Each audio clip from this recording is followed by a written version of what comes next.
Our top story right now at 5, a Peoria woman is back in jail tonight, accused of brutally beating her cousin to death last year. She was first arrested for the gruesome murder back in May of 2022, but then released from custody. Well, since then, she's been accused of other violent crimes. David Caltabiano is here in the studio. Any idea as to why it took so long to charge her? Hey, Jared. Well, back in 2022, county prosecutors sent the case back to investigators, saying they needed more evidence. Now, we aren't quite sure what this new information is this time around because it's under a court seal, but experts say it must be enough to meet probable cause.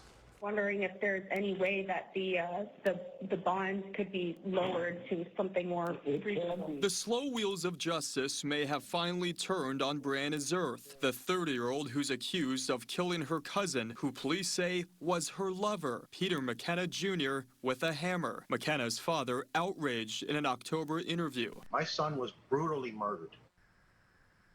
Zerth was not charged by the Maricopa County Attorney's Office last year. Instead, prosecutors sent the case back to Peoria Police, asking for more evidence. In more than a year of freedom, Zerth was arrested 3 more times, including allegedly trying to run over a boyfriend with a car. My main concern is, how does she keep getting away with this? Prosecutors can't say what new information they received from Peoria Police, which they say is enough to charge Zerth for her cousin's murder this time around. The criminal justice system is designed to convict guilty people. Longtime defense attorney Russ Richelsoph, who is not affiliated with the case, says the handling of it and the delayed charges is not rare. That can happen oftentimes with for an example, DNA evidence.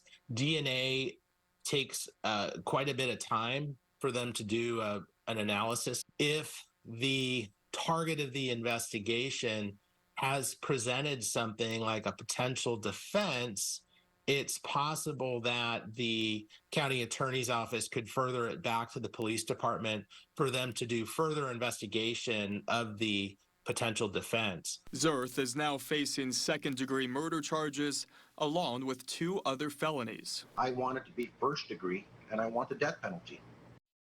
Now, at the beginning of the story, you heard Zerth trying to get that bond lower, but prosecutors fought to get it up to $500,000, saying she has a history of violence. Jared, Nicole.